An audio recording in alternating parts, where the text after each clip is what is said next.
Miss Maris, marahang sabi ng nurse. Hanggang hating gabi na lang daw po ang palugit para mabayaran kahit ang paunang bayad. Kung hindi po, kailangan naming ilipat ang nanay ninyo. Magkano ulit? Halos pabulong ang tanong ni Maris. 100,000 piso, sagot ng nurse. Bago maghating gabi, since hindi naman po siya pwedeng operahan na wala pa po yun. Mahigpit na hawak ni Maris ang gusot na resibo ng ospital. Sa likod ng salaming bintana ng ICU, walang malay ang kanyang ina. May mga tubong nakakabit sa payat nitong braso. Mabagal ang pag-angat at pagbagsak ng dibdib. Naibenta niya na ang kahit na anong pwede niyang maibenta. Pero hindi pa rin sapat. Wala siyang ibang maramdaman kundi kadesperaduhan. Parang kahit anong ialok sa kanya, tatanggapin niya ng walang pagdadalawang isip. Sinubukan niyang tawagan ang papa niya at humingi ng tulong. "Hello?" tanong ng kanyang ama. "Papa..." Halos pabulong at namamaos na tawag niya rito. "Si Maris po ito." Sandali ang katahimikang namayani. "Anong kailangan mo?" "Si mama po, nasa ospital siya. Kailangan ko po ng pera para sa operasyon niya. Pakiusap, hindi po sana ako tatawag kung..." "May sarili na akong pamilya," mariing sagot ng papa ni Maris. "Nagkasunduan tayong wala nang istorbohan. Huwag ka nang tatawag ulit. Saka hindi ka nakargo. Saka hindi ko nakargo ang mama mo. Kaya wag mo na akong istorbohin pa kung pera lang din naman ang habol mo." Namatay ang linya. Ibinaba ni Maris ang cellphone at nanginginig ang mga kamay na hinawakan iyon. "Saan ba ako hahanap ng pera?" Naluluhang tanong ni Maris sa kanyang sarili. Nag-vibrate ulit ang kanyang cellphone. Tumatawag ang kaibigan niyang si Jessa. "Okay ka lang?"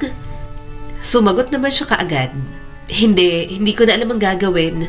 Gusto ko pang ilaban ang buhay ni mama. Kaso walang-wala na talaga ako.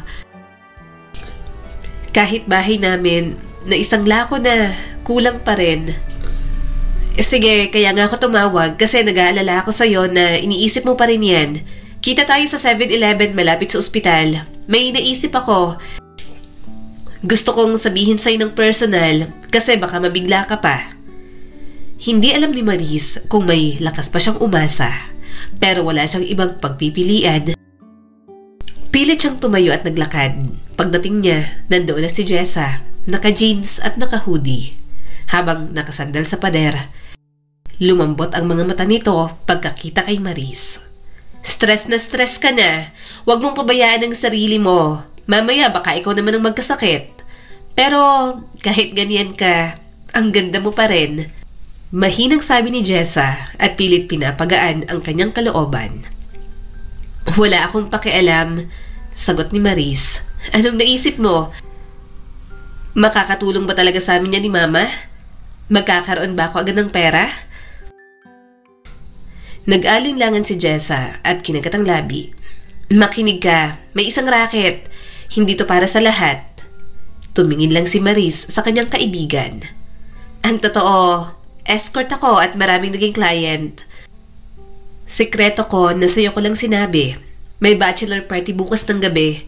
VIP, mga mayayaman ang nandun. Nagpapakuha sila ng mga babae. Dancers pero mga nakamaskara lang naman. Walang pangalan, walang mukha. Kaya safe ang privacy mo. Sa akin dapat yon, pero kung tatanggapin mo, sa'yo ko ibibigay para kumita ka ng malaki." Napaurong si Maris. "Jessa, wag naman. Wala na bang iba?" "Sayaw lang yan," giit ni Jessa. "Nakamask ka naman. Wala namang makakakilala sa'yo. At kasyang bayad, malaki, 50,000. Baka mas malaki pa kung may mangyari, kung may lalaking maikakama ka ron." Umiling si Maris dahil hindi niya gawain yon. "Hindi ko kaya. hindi pa siya nagkakaroon ng boyfriend kahit kailan. Wala pang humawak sa kanya na kahit na sinong lalaki. Kaya ang isuko ang sarili sa isang estranghero at babayaran pa siya, labis na nakakapagpababa ng pagkatao ni Maris. Pero anong gagawin niya kung yun na lang ang tanging paraan? Wala naman din siyang ibang mahanapan. Sobrang desperado na rin talaga siya na matapos na ang operasyon ng kanyang ina. Sinabi sa kanya ng doktor na walang kasiguruhan kung maililigtas ang buhay ng kanyang ina. Gayunpaman, kumakapit pa rin siya sa maliit na porsyento at mga panalangin. Nakakayanin pa ng mama niya na mabuhay. Kaya ngayong siya ang malakas at may kayang gawin, hindi niya kayang manatili na lang at walang gawing paraan. Hindi ko naman sasabihin to kung may ibang paraan. Mariing sabi ni Jessa at hinawakan ang kamay niya. Akala mo ba gusto ko ring malaman ng ganitong bagay? Pero sabi mo, umaasa ka lang naman sa operasyon ng mama mo. Umaasa ka na baka maging okay pa siya. Sinabi mo sa akin na gusto mo siyang ilabad hanggang dulo. Sabi mo, gagawin mo kahit na ano. Ito lang ang paraan na alam kong maitutulong ko sa'yo. Wala akong pera at hindi ako mayaman. May mga bagay na pinagkakagastosan din ako, kaya nahihirapan akong pahiramin ka. Nabasa ng luha ang paningin ni Maris. Kumuyom ang mga kamay niya. Sobrang taliwas iyon sa kanyang mga paniniwala sa buhay. Hindi ko kaya. Pabulong niya ulit. Ibinigay sa kanya nito ang isang paper bag na may lamang sexy costume at maskara. Pag-isipan mo lang, maghihintay ako. Pero hanggang 11:00 lang. Paglampas nun, hindi na kita kayang ipasok. Hawak ang paper bag na yon habang naluluha. Pinag-isipan niya yon ng buong magdamag.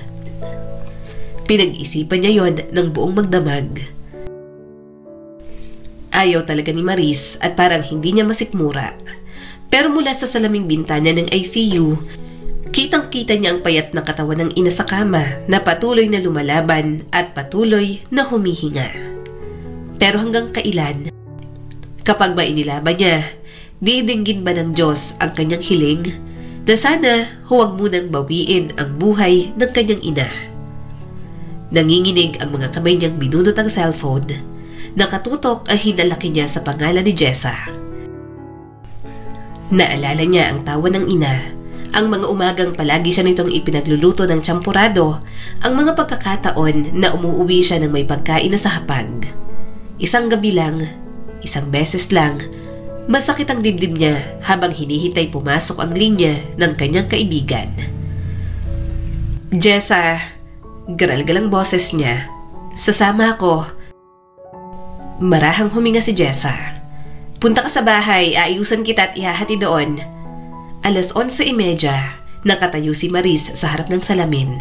Parang hindi niya na sarili ang nakakita. Nakasuot siya ng itim na bestida na mahigpit na nakadikit sa katawan. Nakaayos ang buhok at nakatakip ng maskara ang kalahati ng mukha. Nasa likod niya si Jessa na inaayos ang strap ng kanyang damit. Hindi mo kailangang ituloy kung hindi mo kaya. Pwede ka pa rin umatras. Ano? Napalunok si Maris. Sigurado na ako. Buo na ang desisyon ko. Habang sumusunod kay Jessa papunta sa kotse, parang sasabog ang dibdib niya sa lakas ng kabog. Hindi siya ganoong klase ng babae. Pero ngayong gabi, wala siyang pagpipilian. Para kay Mama, bulong ni Maris at sumakay sa kotse. Maya-maya ay nakarating na sila sa bar kung saan gaganapin ang bachelor party. Habang nasa elevator, sobrang tensyonado na siya. Maris, huminga ka, marahang sabi ni Jessa mula sa likuran. At inayos ang tela sa bewang niya. Nanginginig ka. Sabi ko, buo na ang desisyon ko, pero hindi ko kaya. Hindi ako... Huminto ang boses ni Maris. Hindi ako para sa ganito. Alam ko, sagot ni Jessa. Pero sabi mo nga, ngayon lang naman, alam kong hindi ka nababalik sa ganito. Kilala kita. Pakiramdam niya, kahit anong sandali, bibigay ang mga tuhod niya. Isang iglap, inisip niyang tanggalin ang maskara, tumakbo palabas ng gusali nang walang sapin sa paa. Pero wala ring mangyayari, kailangan siya ng kanyang ina. Pilit niyang pinakalmang paghinga habang ginagabihan siya ni Jessa papunta sa hallway. Mahina, pero ramdam niya ang tugtog sa kabilang dulo. Gusto na sana niyang umurong, pero pinisil ni Jessa ang kanyang kamay. Kaya mo to. Bumukas ang kortina. Sumalubong kay Maris ang alon ng ingay. Mahihinang tawanan. Tunog ng nagbabangga ang baso at ang maingay na musika.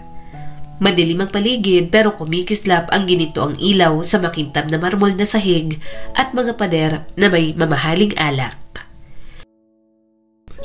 Hindi yun mukhang ordinaryong club. Mukhang pribado at talagang pangmayaman. Nagsimula siyang sumayaw sa maliit na stage doon, kaya napatingin ang mga lalaking naroon. Nang matapos, iba naman ang nag-perform. May mga nakita siyang babae na ginagawa ng body shots. Lalong dumaan ang takot sa kanyang dibdib. Sa paligid, may dalawa pang babaeng kumikilos na parang alon. Nakamaskara din ang suot katulad niya. Nasilayan niya ang mga itong dumaraan sa pagitan ng mga mesa na tila sanay na sanay. Parang ang dali-dali lang, parang karaniwang gabi lang sa mga ito. Sige na, bulong ni Jessa. Gumalaw ka lang, aalis na ako. Ang kikitain mo rito, sa'yo na. Pupunta pa ako sa ibang client ko. Humakbang si Maris.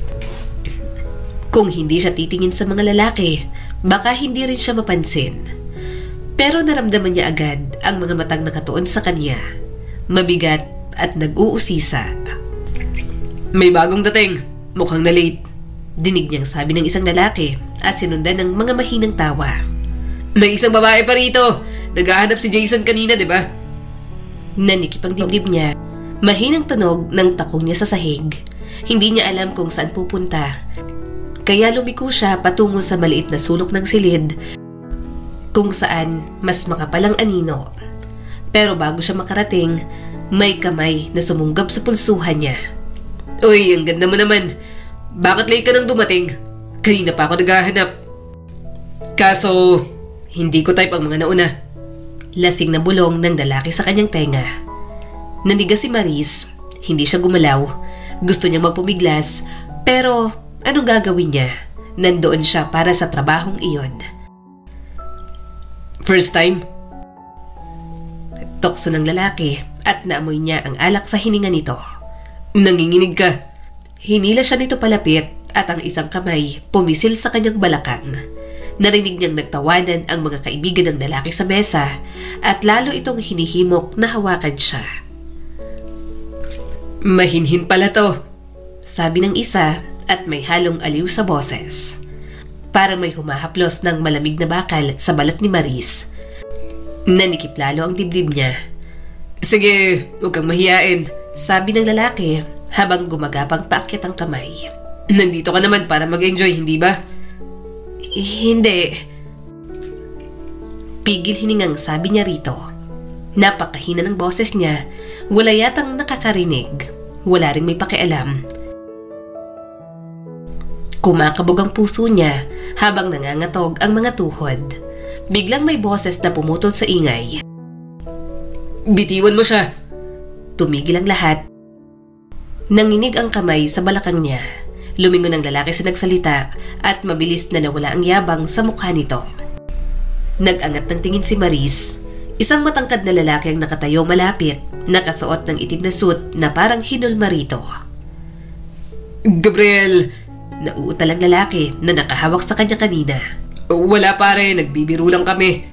Bitiwan mo siya. Ulit ni Gabriel na parang nag-uutos. Saglit lang siyang tinignan ni Gabriel. Mula sa maskara, bestida, hanggang hubad na balikat, pero walang panghusga sa mga mata nito.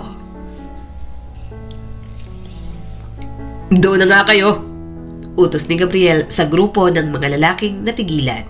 Lasing na kayo. Pero Gabriel, masama itong tumingin sa mga ito. Sabi ko, labas. Isa-isang tumayo ang grupo at mabigat ang hakbang. May ilang lumingon ulit kay Maris, may mga mapanukso pa rin ang tingin. pero wala nang humawak sa kanya. Hinintay ni Gabriel na makalabas ang lahat bago muli itong humarap kay Maris. Pinipilit ka ba? Umiling si Maris. Wala siyang maisagot. Hindi naman talaga siya dapat magrereklamo kung mabastos siya roon. Trabaho niya yon at paano siya kikita ng malaki kung wala siyang maikakama sa gabing iyon. Teka lang, Gabriel, mahina niyang sabi bago ito makaalis. Bahagya siyang nahiya dahil tinawag niya ito sa pangalan. Bakit? Napakagatlabi si Maris. Hindi pa rin siya komportable na isuko ang kanyang sarili kahit kanino.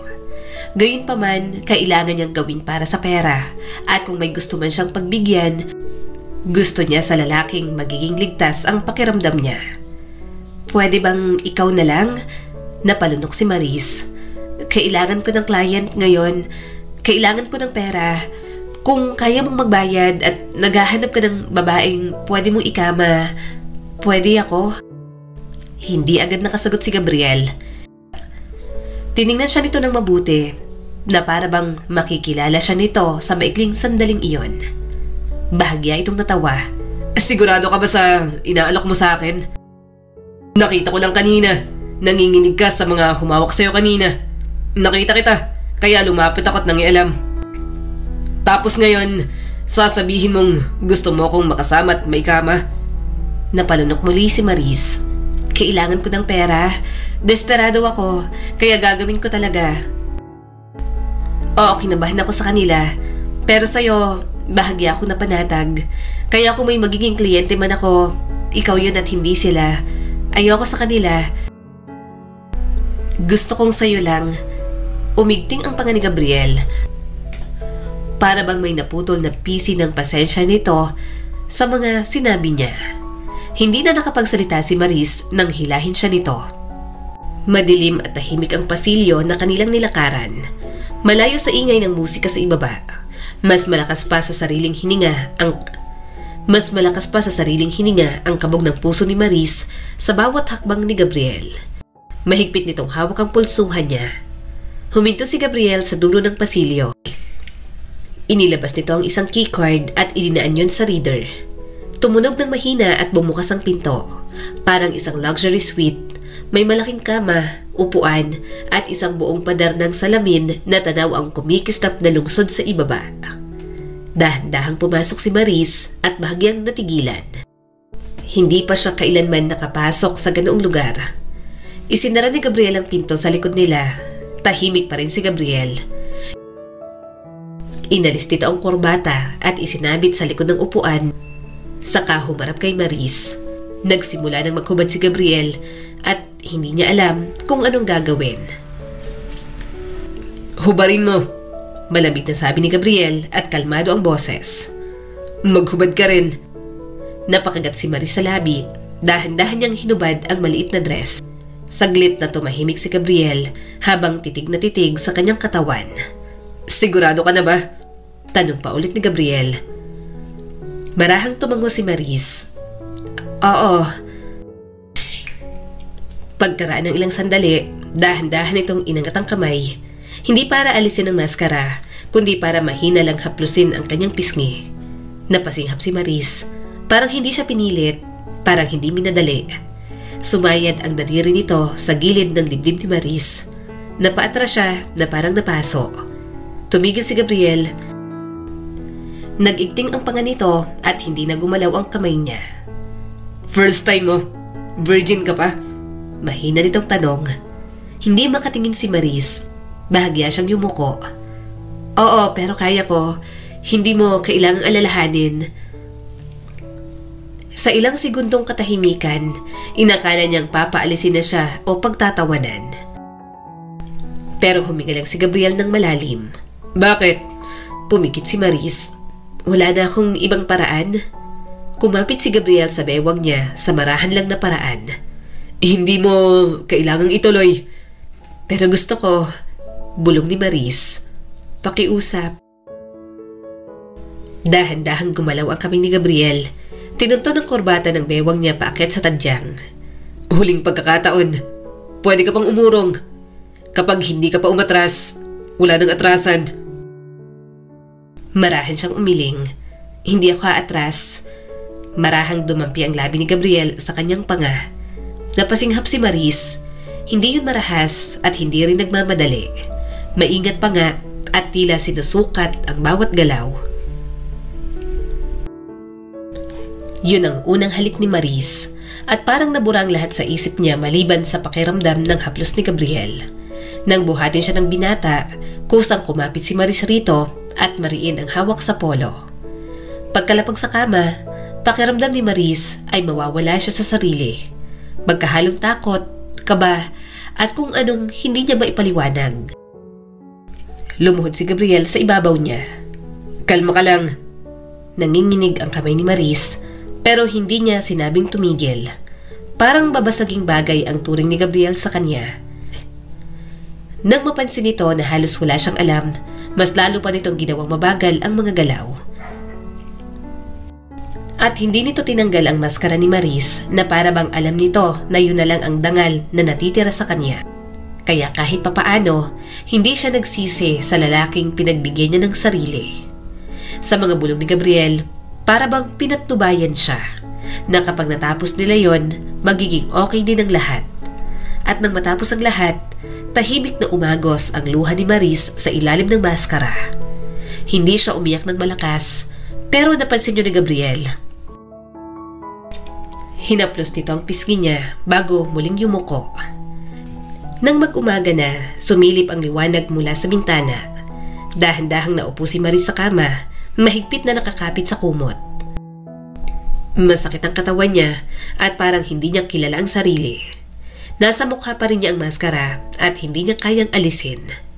Pagharap ni Gabriel sa kanya, may hawak na itong tseke. Kunin mo.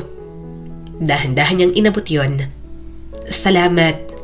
Sana gamitin mo yan sa maayos. At pagkatapos, lumabas na ang binata. Naiwan na lang siyang tulala. Nang mahimasmasan, bumalik si Maris sa ospital pagkatapos makuha ang cash. Pagdating niya sa billing counter, bumalik na si Maris sa ospital pagkatapos makuha ang cash. Pagdating niya sa billing counter, dahan-dahan niyang inilapag ang sobre sa harap ng receptionist. Hindi man lang siya tinignan ng babae na abala sa papel na hawak. Pangalan ng pasyente? Tanong ng babae at walang emosyon sa tinig. Delia Ramos, mahinang sabi ni Maris. Nag-click ang receptionist sa computer saka tumingin sa orasan sa dingding. Emergency bypass surgery ngayong umaga. Kailangan ng full payment. Nanginginig ang kamay ni Maris habang binubuksan ng sobre. Pumasok sa isip niya ang naging paraan kung bakit siya nagkapera ng ganoon. Pero pinilit niyang isang tabi iyon. Isa-isang inilabas ni Maris ang mga pera at marahang inilalapag sa counter. Tahimik niyang binilang ang pera bago nag-print ng resibo. Nag-stamp ang babae sa papel. Napaigtan si Maris sa lakas ng tunog. Tapos na, sabi ng receptionist at iniabot sa kanya ang mga papeles. Ibigay mo to sa attending nurse. Inilagay ni Maris ang resibo sa kamay niya na parang babasagin at maingat na naglakad pabalik sa kwarto ng kanyang ina. Bahagyang kumaan ang bigat sa kanyang dibdib. Tapos na, may bagong pag-asa ang kanyang mama. Kahit walang kasiguraduhan, ang mahalaga, inilaban niya ang kanyang ina. Lumipas ang mga oras na parang malabo lang sa paningin ni Maris. Palit-palitang pumapasok at tumalabas ang mga nurse, inaayos ang dextrose, nagche-check ng vital signs. Halos hindi niya napapansin. Ang mundo niya umiikot na lang sa maputlang mukha ng kanyang ina na mahina pero humihinga. At nang unti-unting lumubog ang araw sa labas ng bintana, gumalaw ang kanyang ina. Agad na tumindig si Maris mula sa upuan at hinawakan ang kamay nito. Mama? Kumilos ang mga daliri ni Delia sa ilalim ng kanyang palad. Maris, puno ng luha ang mga mata niya. Mama, ayos ka na. Tapos na po. Ang operasyon, tapos na. Bahagyang ngumiti si Delia. Pagod pero payapa ang mukha. Marahang hinaplos ng hinalaki nito ang kamay ni Maris. Lagi mo akong inaalagaan. Kinagat ni Maris ang labi. Pilit pinipigilang humikbi. Siyempre po mama, mahal na mahal po kaya kita. Hindi po kita susukuan kahit na anong mangyari. Matagal silang nanahimik, magkahawak lang ang kamay. Hindi na mahalaga kung ilang oras siyang walang tulog. Hindi na mahalaga kung masakit pang katawan niya. Sa sandaling yon, sulit ang lahat. Pero ang nagawa ni Maris, akala niya'y maibabaw niya sa limot. Mukhang hindi siya hayaan ng tadhana na mangyari iyon. Hindi. Garal-galang boses niyang bumigkas. Hindi ngayon. Bakit nabuntis niya ako? Nahulog mula sa kamay niya ang pregnancy test. Nanlambot ang kanyang tuhod at napasandal sa lababo para hindi tuluyang bumagsak. Paano niya masasabing may dinadala siya ngayon? Paano niya haharapin ang ina kung siya mismo hindi alam kung anong mararamdaman? Tinakpan niyang mukha gamit ang dalawang kamay sa kadahan-dahang naupo sa sahig. Hindi ko kayang mag-isa. Maingat na itinago ni Maris ang pregnancy test sa pinakailalim ng kanyang bag. Naghugas ng mukha sa lababo saka muling lumabas ng banyo. Pero ang problema ni Maris, hindi lang naman doon natatapos. May komplikasyon po, saad ng doktor sa kanya. Nablangko ang isipan ni Maris. Komplikasyon? Inilapag ng doktor ang clipboard sa mesa sa tabi ng kama, saka muling nagsalita. Hindi po kinaya ng katawan ng nanay ninyo. Nagkaroon ng internal bleeding. Ginawa po namin ang lahat ng kaya namin. Parang nawala ang lahat ng tunog sa paligid. Nanlambot ang tuhod niya. Hindi po, hindi si mama. Akala ko po ba okay na? Akala ko po. Umiling ang doktor. Ikinalulungkot ko po talaga. Pero una pa lang, nilinaw na po namin na maaaring magkaroon ng complications kahit sumailalim sa operasyon ng pasyente. Parang mga bala ang bawat salita sa puso niya. Napasapo si Maris sa bibig niya habang bumibigay ang pag-iyak. Dali-dali siyang lumapit sa kama, hinawakan ang malamig na kamay ng kanyang ina. Hindi po. Mama, hindi. Umiiyak siya habang nanginginig ang katawan. Nangako kayong hindi niyo ako iiwan. Okay po siya. Sabi niyo makaka-recover pa siya, pero bakit ganito? Bakit may komplikasyon? Hindi gumalaw ang kamay ng kanyang ina. Machine na lang talaga ang bumubuhay dito at baka nga sa pagkakataong yon, dapat na siyang sumuko kay Delia. Lumipas ang ilang buwan na parang wala siyang malay. Tahimik lang ang lahat. Pagkatapos mamatay ng kanyang ina, wala siyang ibang pinagkaabalahan kundi ang sarili at ang batang nasa kanyang sinapupunan. Lumipat si Maris sa isang maliit na inuupahang kwarto. Unti-unti nang lumalaki ang kanyang tiyan. Isang gabi, habang nakaupo siya sa gilid ng maliit na kama, marahang bumulong si Maris sa kanyang tiyan. Tayo na lang pero hindi kita pababayaan. Ikaw na lang ang pamilya ko kaya aalagaan kita ng mabuti. Nawala man si mama, ikaw naman ang dumating sa buhay ko. Lumipas pa ang mga taon, naging nanay siya para kay Lucas. Pero kailangan niyang magtrabaho ng maigi para matugunan ang pangangailangan nito. Nagkaroon siya ng trabaho bilang kasambahay sa isang mayamang village. Kaya iniwan niya muna ang anak kay Jess at hinabilin. Pero sa dami ng nangyari at sa mga panahong marami na ang nagbago, hindi niya inaasahan ang takbo ng tadhana. Pangalan? Malamig at matatag na tanong ni Gabriel, ang bago niyang boss. Bago ka? Ikaw ang makakasama ni Manang? Umawang ang kanyang bibig. Maris po, sir. Ilang sandali itong natigilan nang marinig ang kanyang boses. Nang lumingon ito, nagtagpo ang kanilang mga paningin. Halos bumigay ang tuhod ni Maris sa sobrang kaba. Parang sasabog na ang kanyang puso. Pagkatapos ng maraming taon, hindi niya inaasahan na makikita niya ang ama ni Lucas. Hindi siya nito nakilala dahil sa maskara na suot niya. Para kay Gabriel, isa na lang siyang kasambahay ngayon. Lumapit si Manang Emmy. First time mo bang magtrabaho sa ganitong kalaking bahay? Napilitang ngumiti si Maris. Opo, Manang.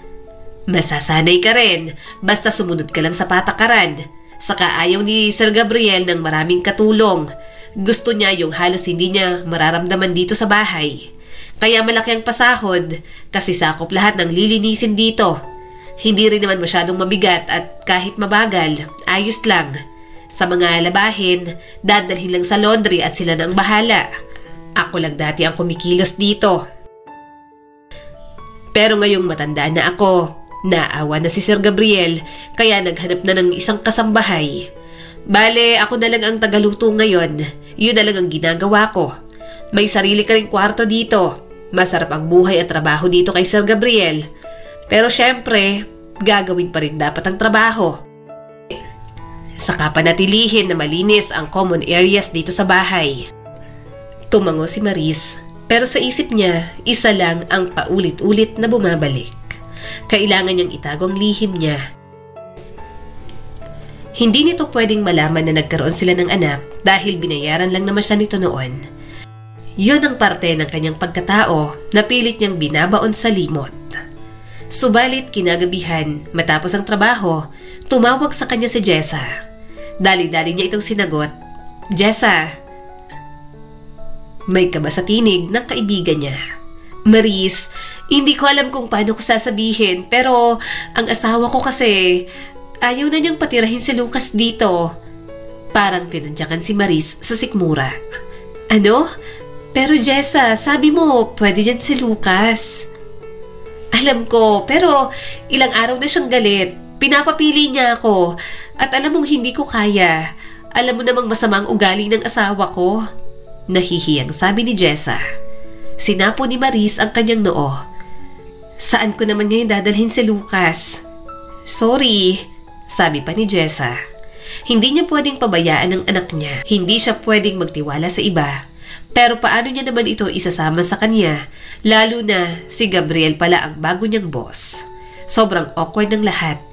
Ano, sasabihin niya na lang kay Gabriel na anak nito si Lucas para hindi na siya mahirapan? Pero paano kapag hindi ito naniwala? Mas lalong sumakit ang kanyang ulo sa pag-iisip. Kukunin ko siya. Mariin niyang sabi sa wakas habang nanginginig ang tinig. Ngayong gabi, paki-impake na lang ng gamit ni Lucas. Pasensya na Jessa, naistorbo kita at nabigyan pa ng problema kayo ng asawa mo. Sigurado ka?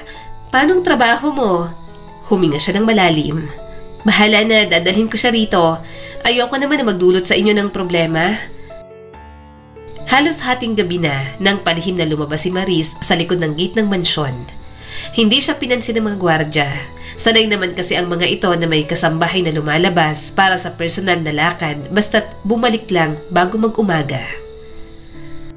Sumakay siya ng jeep papunta sa apartment ni Jessa. Masikip ang dibdib niya habang umaakyat ng hagdan. Halos mabasag ang puso niya nang makita si Lucas na naghihintay sa pinto, may maliit na backpack at hawak ang laruan nitong stuffed toy. Mama! Mahina pero masiglang tawag ng bata sabay takbo sa kanya. Lumuhod agad si Maris at mahigpit na niyakap ang anak. Anak, sorry, kumusta ka na?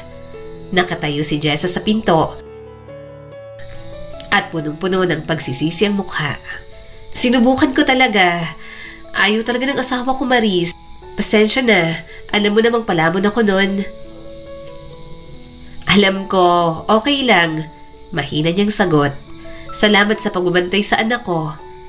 Mahigpit ang kapit ni Lucas sa bewang niya habang umaalis sila. Buong biyahe, hawak ng bata ang kanyang kamay. Saan po tayo pupunta, Mama? Tanong ni Lucas. Sa trabaho ni Mama. Sagot naman ni Maris. Kailangan tahimik ka lang ha. Huwag kang magsasalita. Hindi kasi pwede ang bata. Baka mapagalitan ako, mawalan ako ng trabaho at wala akong maipabaon sa'yo sa school. Tumango naman agad ang kanyang anak. Kaya ko po yun. Promise po, hindi po ako magiging maingay, Mama. Basta po kasama po kita. Magiging behave po ako para hindi mo po ako palaging iwan. Pinagmasdan niya si Lucas. Alam niyang nalulungkot ang kanyang anak kapag iniiwan niya ito para magtrabaho siya. Kung may choice lang talaga, hindi niya naman ito iiwan ng ganoon lang. Pero walang ibang kikilos para sa kanila. Kapag hindi siya nagtrabaho, mas lalong mahihirapan siyang buhayin si Lucas. Hinalikan niya ang noo ng anak at mahigpit na niyakap. Mahal na mahal niya ito kahit punong-puno siya ng takot sa mga bagay na nangyayari sa buhay nila. Hindi niya pa alam kung anong gagawin kay Gabriel. Kung sasabihin niya rito na may anak sila at maniwala ang binata, malaking kaginahawahan para kay Lucas. Gayunpaman, hindi niya naman lubusang kilala si Gabriel. Natatakot siya na baka paglayuin silang dalawa at alam niyang wala siyang laban doon dahil sa yaman ng mga ito. Kasi sino lang ba siya? Isang bayarang babae ng gabing yun na nabuntis nito. Kaya mas pipiliin niya lang na manatiling lihim kaysa sumubok pa sa tunay na ama ni Lucas. Pagbalik nila sa mansyon, madaling pang paligid, tahimik ang buong bahay. Maingat na sinuri ni Maris kung saan may kamera. Kabado siya pero kabisado niya na kung alin ang dapat iwasan. Kinausap niya rin ang mga guard na nagbabantay para makatakbo ang kanyang anak papasok sa loob. Mabuti na lang at marunong ding pumuslit si Lucas. Nanginginig ang kamay niya habang binubuksan ang pinto sa likod sa kadahan-dahang pinapasok si Lucas. Tahimik na naupo si Lucas sa kama habang isinasara niya ang pinto. "Dito ka natutulog, Mama?" Mahinang tanong ng bata. "Wow, Mama, ang ganda po ng kwarto mo. Mas maganda po sa dating bahay natin." Tumango si Maris at lumuhod sa harap niya. "Oo, ako lang ang katulong dito sa kasimanang Emmy. Maganda ang pakikitungo ng amo namin sa mga kasambahay. Wala silang pakialam basta maglinis lang. Simula ngayon, dito ka na rin matutulog. Dito ka natitira. Pero anak, saka ka lang lalabas kapag lalabas ako ha. Kapag kasama mo ko, iiwas tayo sa mga bahagi na walang kamera. Mukha kasing masungit ang amo ko kaya baka hindi siya pumayag na nandito ka." "Okay po," ngumiti si Lucas. "Palagi po ako makikinig sa'yo, Mama, para hindi ka po mapahamak sa trabaho. Para hindi ka po mawala ng trabaho at para po may pera tayong dalawa."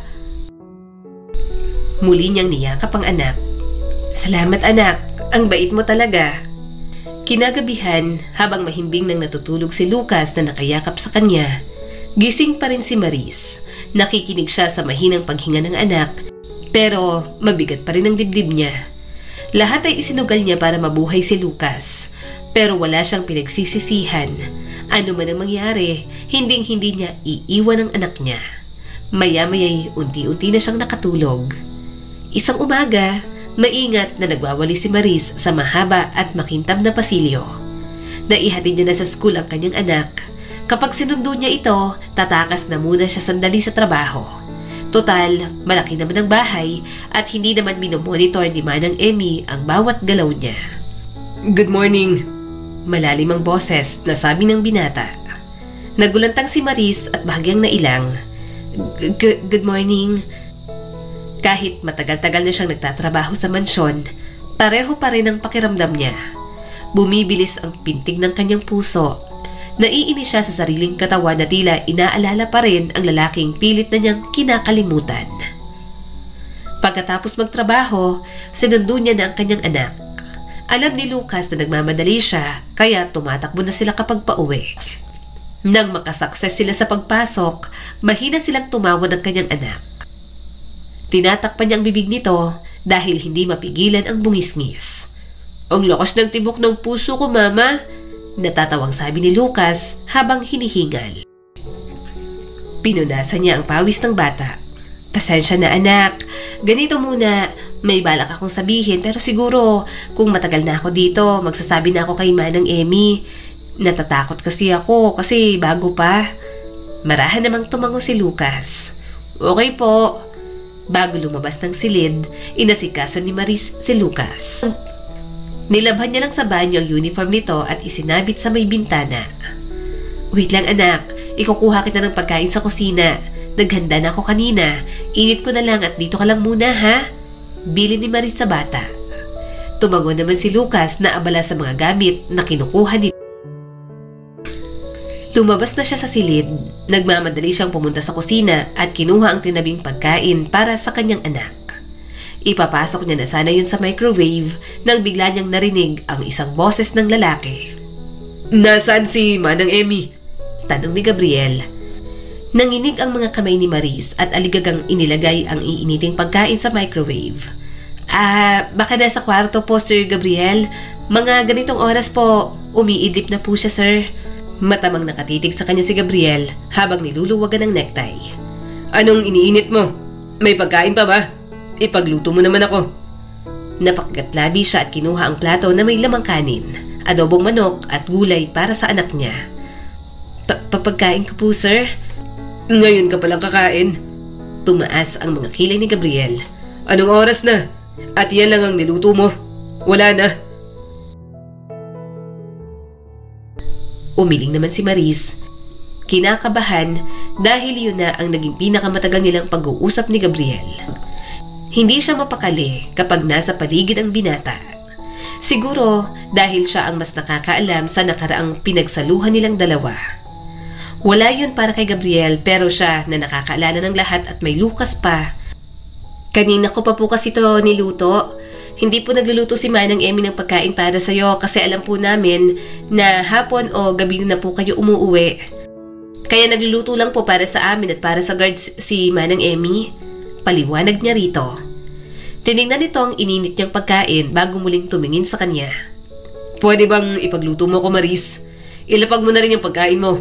Kapag naluto mo ng pagkain mo, sabay na tayong kumain. Umawang ang bibig niya. Hindi niya alam kung anong isasagot. Kumain na siya. Busog na nga. Para sa anak niyang pagkain na yon. Kung hindi niya kakainin sa harap nito, magtataka naman si Gabriel. Magtataka rin ito kung ititira niya ang pagkaing hawak niya. Marahan niyang nilapag sa lamesa ang pagkain na dapat sana ay kay Lucas. Ano po bang gusto niyo? Katulad nitong pagkain mo. Sabi pa ni Gabriel. Dito lang ako. Hihintayin kitang matapos. Mas lalo siyang kinabahan. Huminga si Maris ng malalim at pilit pinakalma ang sarili. Pasimple niya na lang sinobrahan ng kanyang luto para may matira pa siyang pagkain para kay Lucas. Gutom ng anak ko. Mahina niyang bulong sa sarili. Saan ka nga pala galing? Tanong ni Gabriel habang abala sa iPad nito. Sumagot naman siya kaagad habang naghihiwa ng sibuyas. Sa Batanes po ang probinsya ng nanay ko, pero dito na po ako lumaki sa Maynila. Tumango naman si Gabriel. Mukhang bata ka pa. Hindi ka nag-aaral. Napakagatlabi si Maris. Nag-aaral naman po, pero hindi na po ako nakapag-college. Nagkaroon po kasi ng sakit ang mama ko. Ako po ang nagtrabaho at nag-asikaso sa kanya noong mga panahon na sa ospital siya. Naubos na po ang mga naipon namin noon. Pero kahit na naipagamot ko na po si mama, nagkaroon po ng komplikasyon sa operasyon kaya nawala rin siya. Pagkatapos noon, hindi ko na rin naman po naipagpatuloy ang pag-aaral. Nabuntis na po kasi ako, Sir Gabriel. Umiwas agad ng tingin si Maris. Yun naman talagang totoo. Lahat ng kanyang sinabi, walang halong kasinungalingan. Ang hindi niya lang inaasahan, magtatanong si Gabriel ng ganoon tungkol sa kanya. Nabuntis? Ibig sabihin, may anak at asawa ka na? Dagdag pa ni Gabriel. Sumagot naman siya kaagad. Anak lang po. Matamang tumingin sa kanya ang kanyang boss. Nasaan ang anak mo? At nasaan ang ama ng anak mo? Mukhang sa bahaging yun lang siya magsisinungaling. Nasa kaibigan ko po ang anak ko. Nagpapadala po ako ng sustento. Ang tatay po ng anak ko, hindi ko po alam. Wala na po akong pakialam at hindi naman po ako naghahabol. Kaya ko naman pong palakihin mag-isang anak ko. Tumango naman si Gabriel at wala nang sinabi. Wala man lang itong kaalam-alam na ito ang ama ni Lucas. Pero naisip ni Maris, matagal na hindi ipakilala ang sariling ama sa anak niya. Gugulo lang ang buhay nilang mag-ina at mas lalong magiging komplikado. Maya-maya'y natapos na siya sa pagluluto. Nagkatinginan silang dalawa ni Gabriel nang inalapag niya ang pagkain nito sa lamesa. Hinihintay nitong galawin din niya ang pagkain, kaya wala siyang choice kundi ang kumain kasama nito. Sabayan mo ako. Malungkot kumain mag-isa. Sumubo si Gabriel ng pagkain. Palaging si Manang Emmy ang kasabay ko. Kapag dinner, hinahanap kita, tinatanong. Sinasabi niya na maaga kang kumakain at pumupunta ka na sa kwarto mo. Iniisip ko na baka napapagod ka dito sa paglilinis ng bahay ko. Pasensya ka na. Ayoko lang talagang nakakakita ng maraming kasambahay dito. Pero ang trabaho mo, hindi rin naman ako naghihigpit. So huwag kang ma-pressure na matapos ang gawaing bahay agad-agad. Wala rin namang masyadong kalat since most of the time ay palagi lang akong nasa work. Marahan naman siyang tumango. Wala naman siyang ibang isasagot doon. Parang ang hindi matutunawan si Maris sa sobrang kaba. Ang tangi niya lang iniisip, ang anak niyang siguradong nagugutom na sa kanyang silid. Nang matapos kumain si Gabriel at makaalis sa kusina, nagmamadali na siyang naglinis ng mga ginamit sa pagluluto. Sinilip niya muna kung may nakatingin. Nang wala, dali-dali siyang tumakbo papunta sa silid niya. "Mama!" Mahinang bulalas ni Lucas. "Mama, bakit po ang tagal mo? Sabi mo, saglit lang po." Inilapag niya sa maliit na lamesa ang pagkain ni Lucas at pabulong na nagsalita. "Pasensya na anak, maaga kasing umuwi ang boss ko. Nagpaluto pa sa akin, muntik na tayong mahuli. Huwag kang lalabas at mag-iingay ha." Tumango naman agad si Lucas at lumapit sa pagkain nito.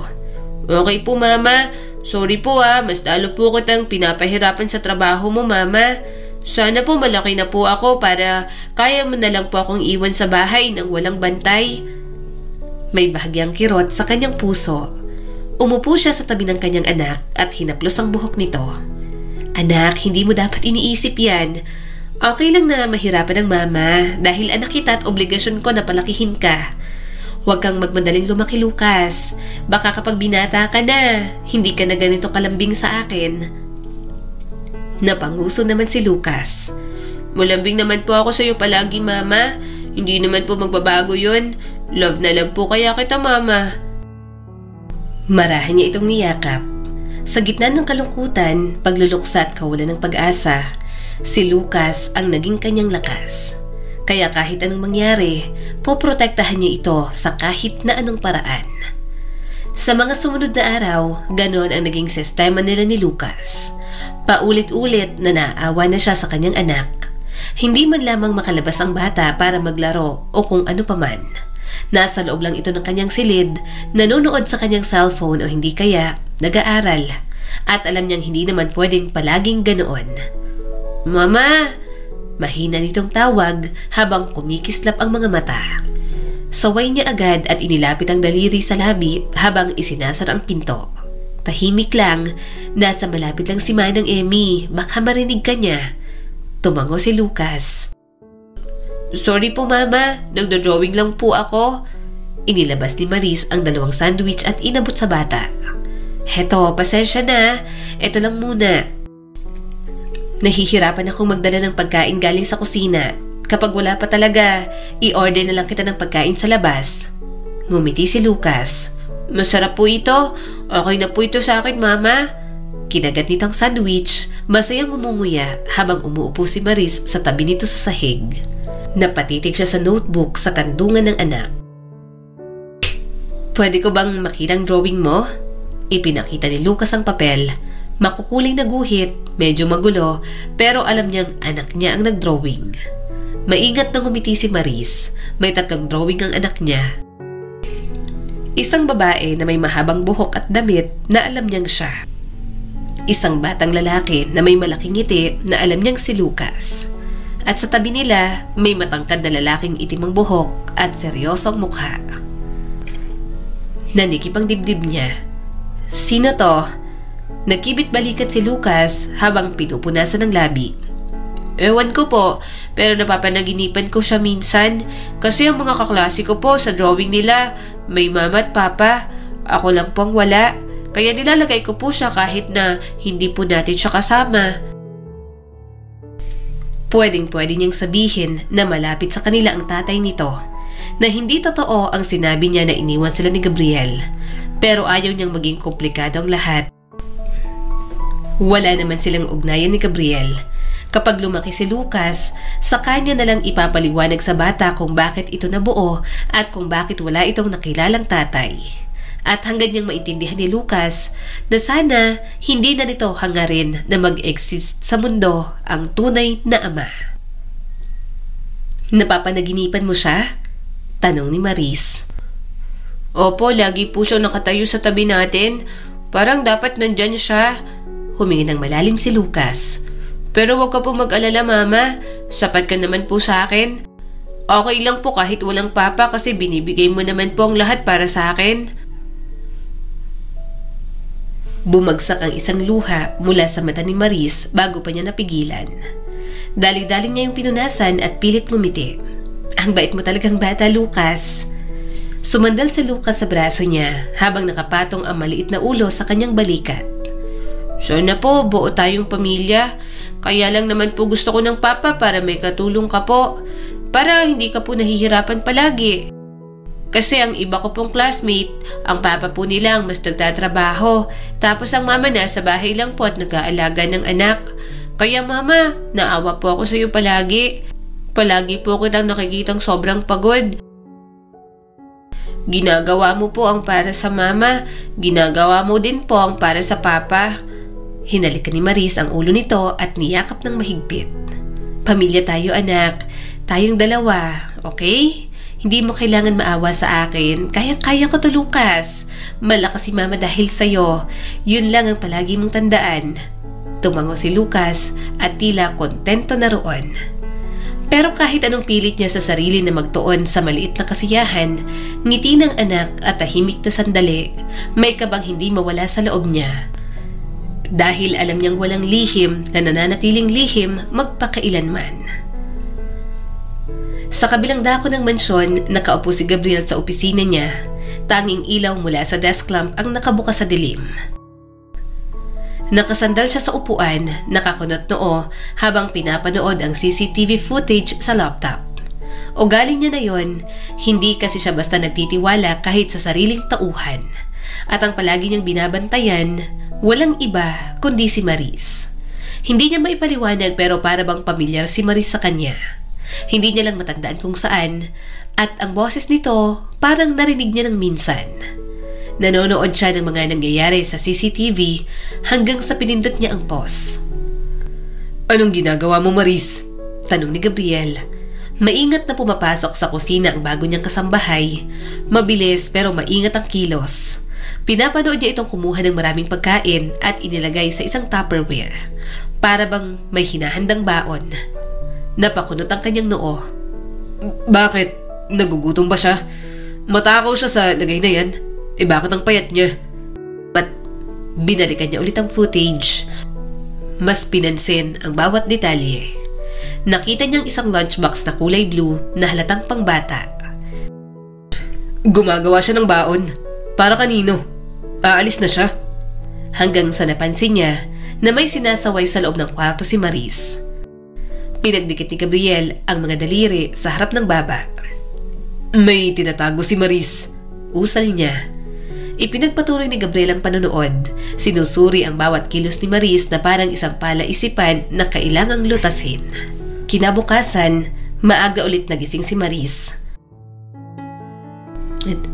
Mahimbing pang natutulog si Lucas habang nakabalot sa makapal na kumot. Wala itong pasok kaya hinayaan niyang magpuyat kagabi. Marahang hinaplos ni Maris ang buhok nito, hinalikan ng noo bago tumayo.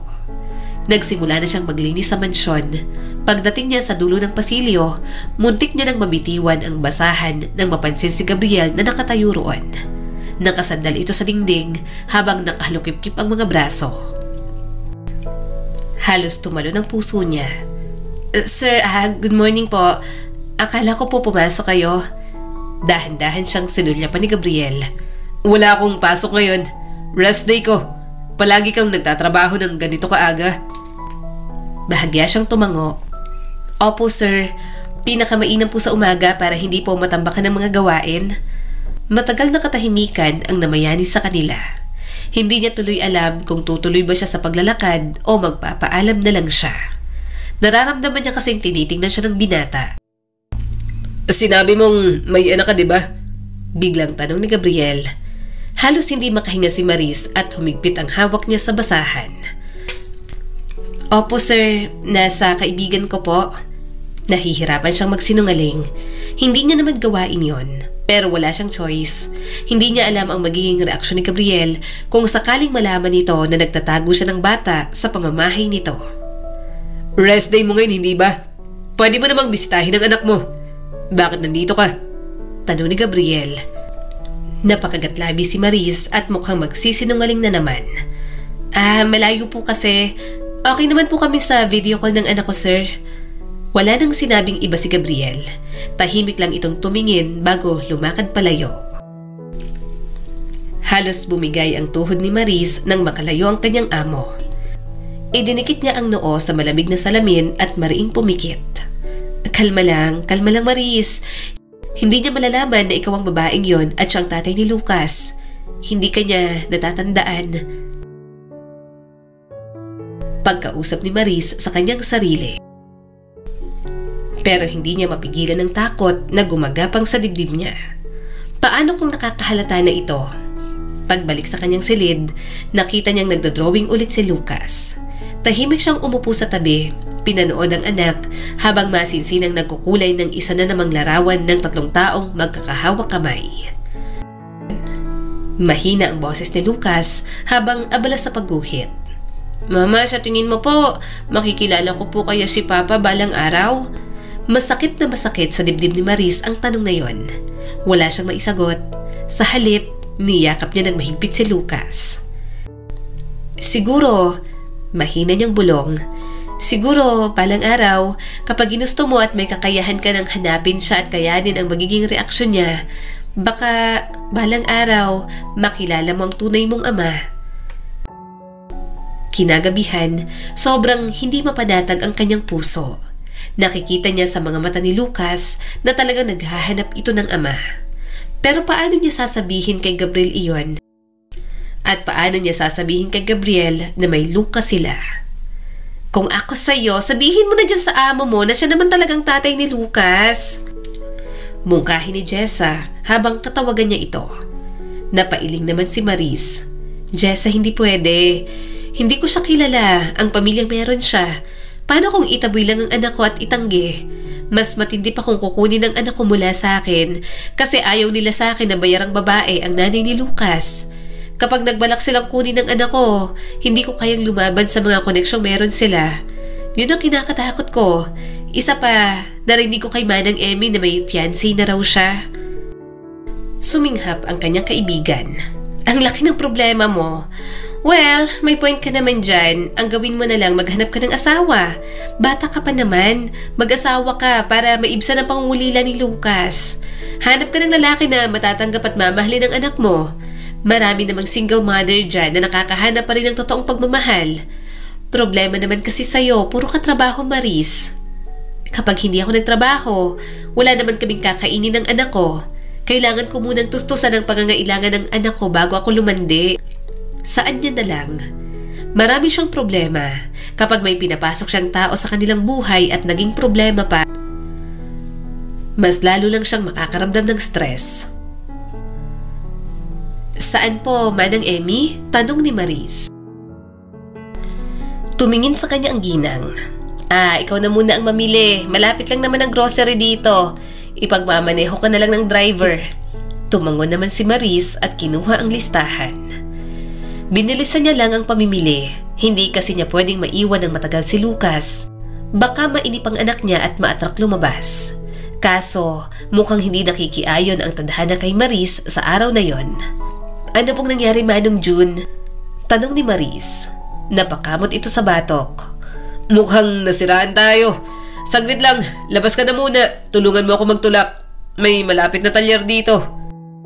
Bahagya siyang nag-alala sa pagkaantalang iyon. Gayunpaman, hindi naman siya pwedeng basta nalang umalis. Mukhang aabutin pa to ng hapon. Magpabuka na lang ng sasakyan o taxi para hindi masirang ibang frozen food na binili mo rito. Saad ni Manong June. Tumangon naman siya kaagad at yon ang kanyang ginawa. Nang makarating, nagmamadali siyang pumasok agad sa loob ng bahay, dala ang mga pinamili. Pero parang tumalo ng kanyang puso nang makitang nasa kusina si Lucas, kumakain ng pagkain at sa harap nito sina Manang Emmy at Gabriel na napatingin sa kanya. Hinihingal si Maris at kabang-kaba. Parang tumalon ang kanyang puso. "Mama!" Nakangiting tawag ng kanyang anak. "Mama, sorry po. Nagutom na po ako kaya lumabas ako. Mama, hindi po sila nagalit." Napatitig siya kay Lucas, saka kay Gabriel. Parang nawala ng kulay ang mukha niya. Dali-daling lumapit si Maris. Maingat na hinila si Lucas papalapit sa kanya. "Pasensya na po, sir." Nanginginig ang boses niya. "Itinago ko po ang anak ko. Hindi ko po kasi alam kung saan pa siya iiwan habang nagtatrabaho ako. Hindi ko po masabi kasi bago pa lang po ako rito at baka hindi ninyo payagan." Hindi nagbago ang ekspresyon ni Gabriel. Tahimik lang nitong tiningnan si Lucas saka si Maris. Walang sinasabi pero mabigat ang titig na para bang binabasa silang dalawa. Mas lalong humigpit ang kapit ni Maris sa balikat ni Lucas. Hindi siya makatingin ng diretso kay Gabriel. Mabilis ang tibok ng puso niya at nanunuyo ang lalamunan. Napailing si Manang Emmy. "Bakit hindi mo sinabi kay Sir Gabriel? Nagulat na lang kami na may nakita kaming bata dito sa kusina. Anak mo naman pala." Lumakad si Gabriel papunta sa refrigerator. Maingat nitong binuksan yon. Hindi makapaniwala si Maris nang makita niyang inilabas nito ang karton ng gatas. Bahagyang lumaki ang mga mata niya habang pinagmamasdan si Gabriel na nagbubuhos ng gatas sa isang baso. Wala itong sinasabi. "Inumin mo na to, Lucas," sabi ni Gabriel habang pinagmamasdan ng anak niya. Napangiti naman ang bata. "Salamat po, Sir Gabriel." Bahagyang namuo ang kanyang mga luha. Hindi kailanman sumagi sa kanyang isip o panaginip ang tagpong iyon. Humigpit ang hawak niya sa kanyang palda at umiwas ng tingin. Walang kaalam-alam ang kanyang anak na nasa harap na nito ang tunay na ama. Humalukip-kip si Gabriel at pinagmasdan siya. "Hahayaan kong tumira ang anak mo rito. Kung wala ka talagang mapag-iwanan, walang problema sa akin." Mabilis na tumango si Maris. "Salamat po." Maya-maya'y umalis na rin naman si Lucas sa kusina. Doon pa lang siya nakahinga ng maluwag. Pagbalik sa maliit nilang kwarto, lumuhod si Maris sa harap ni Lucas at inayos ang buhok ng anak. "Anak," mahina niyang sabi, "wag na huwag kang lalabas mag-isa ha. Natakot ako. Mabuti na lang pumayag sila na dito ka na. Kahit alam nila dapat maingat pa rin tayo. Baka may mabasag ka rito. Kaya kung lalabas ko sa kwarto, dapat nasa tabi ko lang, okay?" Tumango naman si Lucas. "Sorry po, Mama. Nagutom lang po ako. Hindi ko po alam na nandun ang boss mo saka si Manang Emmy. Ang tagal mo po kasing bumalik sa kwarto, Mama." Niyakap ni Maris nang mahigpit ang kanyang anak. "Pasensya na rin." Tumango si Lucas sa balikat niya.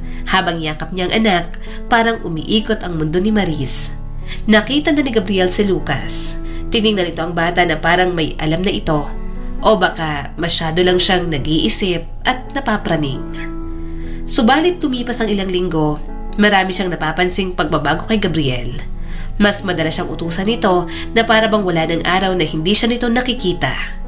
Kinukumusta si Maris maging ang anak niya. "Ihahatid mo siya sa school?" tanong ni Gabriel. Nahihiya siyang tumango. Opo sir." Napatingin si Gabriel kay Lucas na nakasuot na ng uniform at bag. "Pwedeng isabay ko na kayo. Total, palagi naman akong lumalabas para pumasok sa opisina." Bahagya siyang nailang. Sir Gabriel, nakakahiya po." Umiling naman si Gabriel. "Gusto kong maghatid sa anak mo." Wala siyang nagawa kundi ang pumayag sa alok nito. Kapag nasa loob ng sasakyan, parang halos hindi na makahinga si Maris. Halo-halo na ang kanyang nararamdaman. Sa mga sumunod na araw, sumasabay na nga sila kay Gabriel kapag papasok. Nanatiling kalmado at maikli ang mga utos nito, pero may kakaibang lambing sa mga salita. Pero may kakaibang lambing sa mga mata. Hanggang isang araw, inutusan siya ni Gabriel na linisin ang opisina nito. "Hindi ba abala sa'yo?" Mahinang tanong ni Gabriel at mata man siyang tinitigan. Marahan naman siyang umiling. "Hindi po." Habang naglilinis, doon niya ito natagpuan. Habang pinupunasan ni Maris ang gilid ng istante, bahagyang nanginig ang mga kamay niya. May nakita siyang frame. Nasa loob nun ang isang batang lalaki na nasa larawan na hawig ng anak niyang si Lucas. Napigil ang paghinga ni Maris, kamukha ni Lucas ang bata. Dahan-dahang dumampi ang mga daliri niya sa salamin ng frame habang kumakabog ang dibdib niya. Hindi na yun guni-guni lang, hindi na pwedeng itanggi.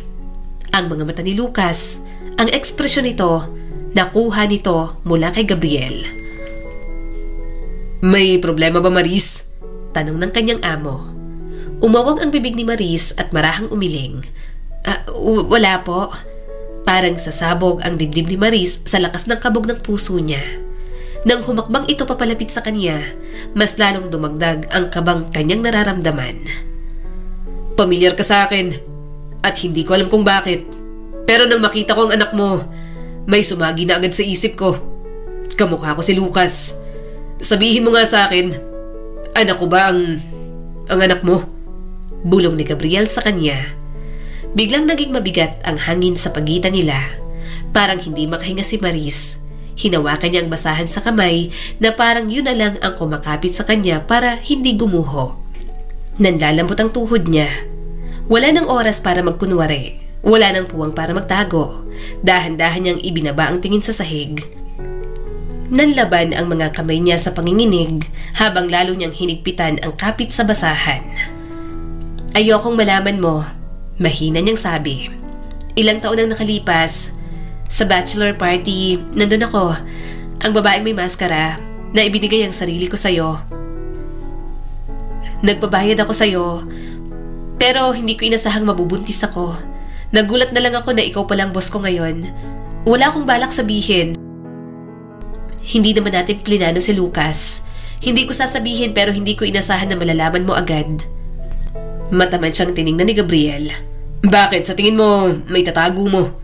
Kamukhang-kamukha ko si Lucas noong bata. May ideya na rin ako kung sino ka. Pero in denial pa ako kasi baka magkamali lang ako. Pero ngayong alam ko may anak tayo, sure ako na ikaw ang babae ng gabing yon.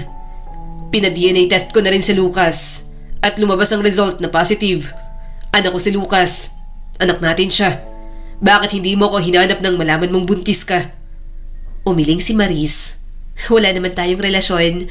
Wala tayong ugnayan. Binayaran mo lang ako.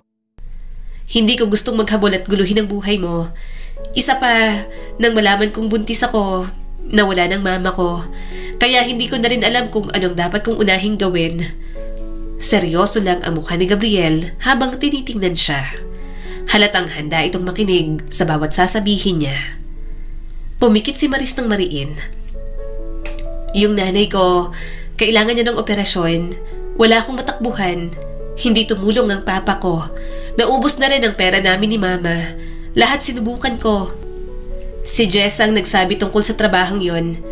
Isang beses ko lang ginawa at ikaw ang unang kliyente ko. Pagkatapos nun, hindi na ako bumalik doon. Hindi ko na ipagpatuloy ang pag-aaral ko dahil nabaon pa ulit ako sa utang. Dumating sa buhay ko si Lucas, kaya siya na lang ang pinagtuunan ko ng pansin. Muling nabasag ang boses niya habang pinipigilang humagulgol. Tapos pagkatapos nun, nalaman kong buntis ako. Hindi ko malang nasabi sa nanay ko. Gusto ko sanang sabihin, pero pagkatapos ng operasyon niya, wala pang isang buwan, nagkaroon na ng komplikasyon. Namatay siya. Bumigat ang katahimikan sa pagitan nila. Malaya nang bumagsak ang luha ni Maris. Hindi niya talaga mapigilan ang emosyon kapag nanay niya na ang pinag-uusapan. Hanggang sa mga sandaling yon, masakit pa rin at hindi niya matanggap na wala ng mama niya. Mag-isa mo siyang pinalaki. Mas mahina, halos hindi makapaniwala ang boses ni Gabriel. Tumango si Maris habang namumugto ang mga mata. Ginawa ko ang lahat ng kaya ko. Gusto ko lang siyang protektahan at bigyan ng maayos na buhay. Saka may fiancé ka na, diba?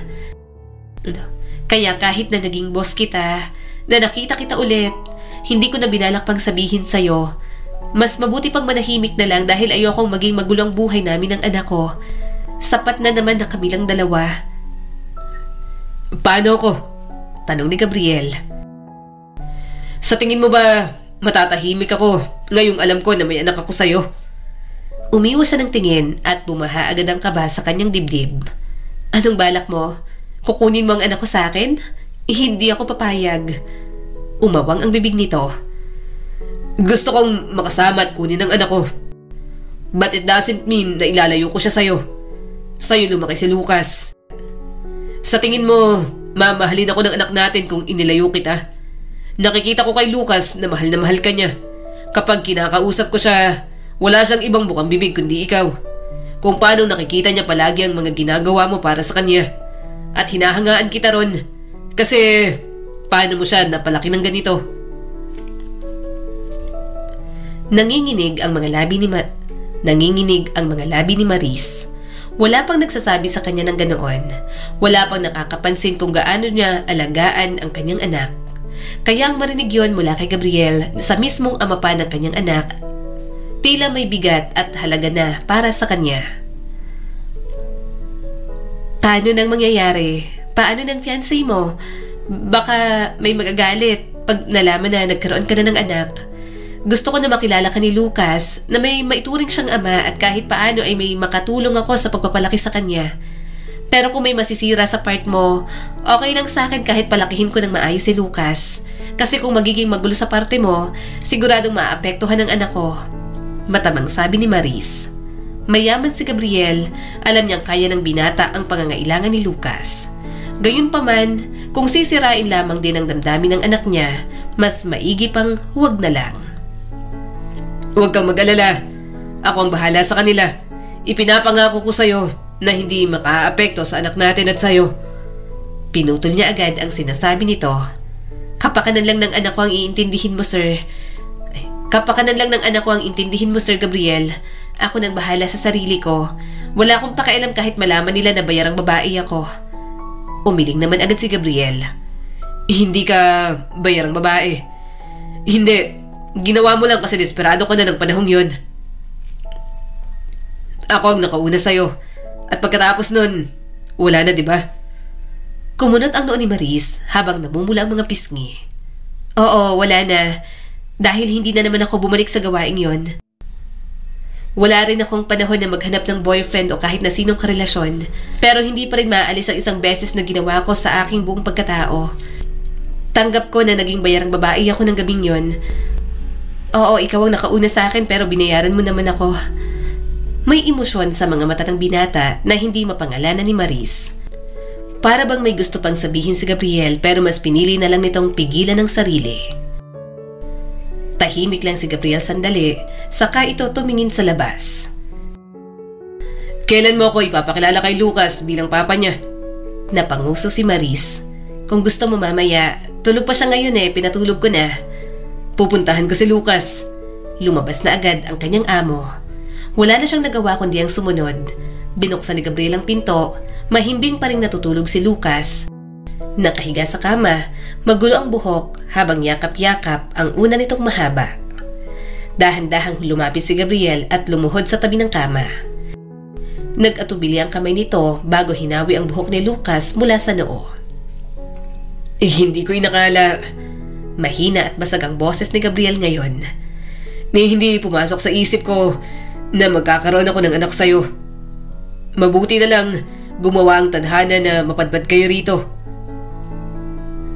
Mabuti na lang gumawa ang tadhana ng paraan na mapadpad kayo rito.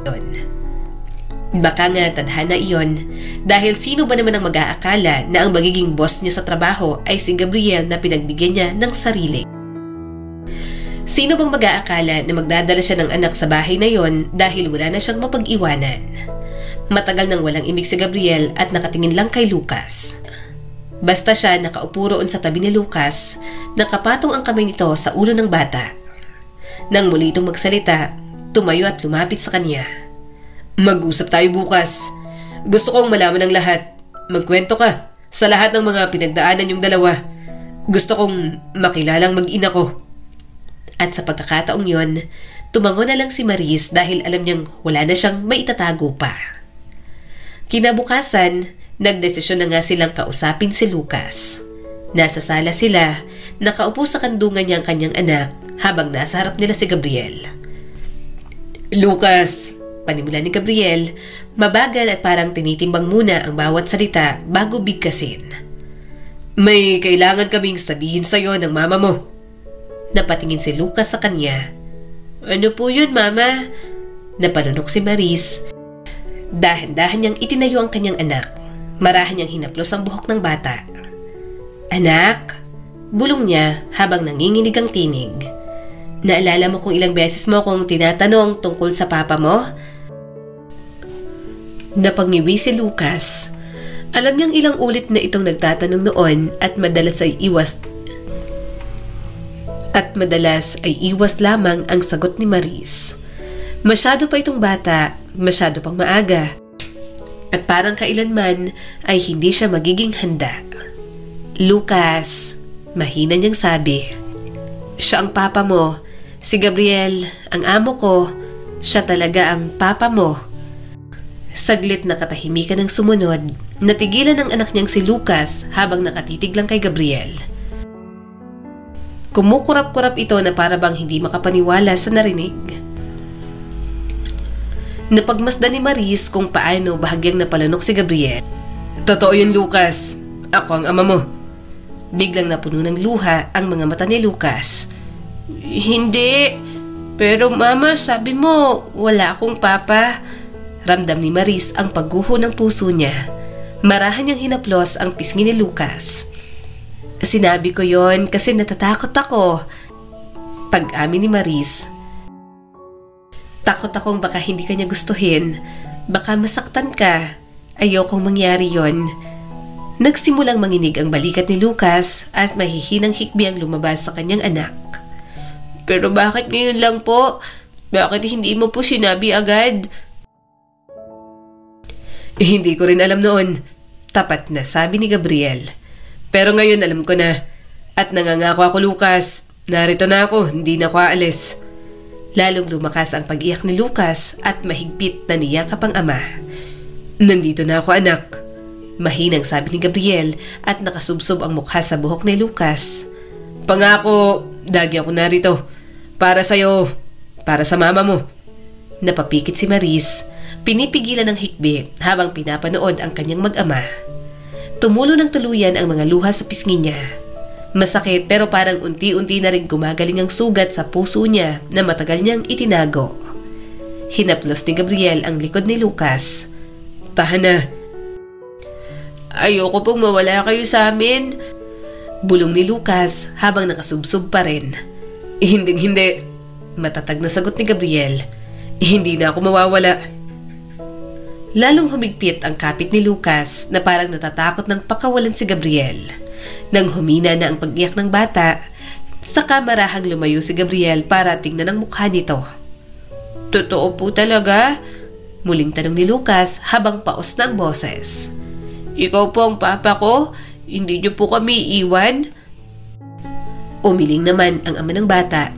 Hindi kita iiwan. Hindi ko kayo iiwan ng mama mo.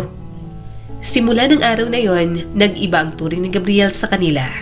Naging mas mahinahon at malambing ang binata.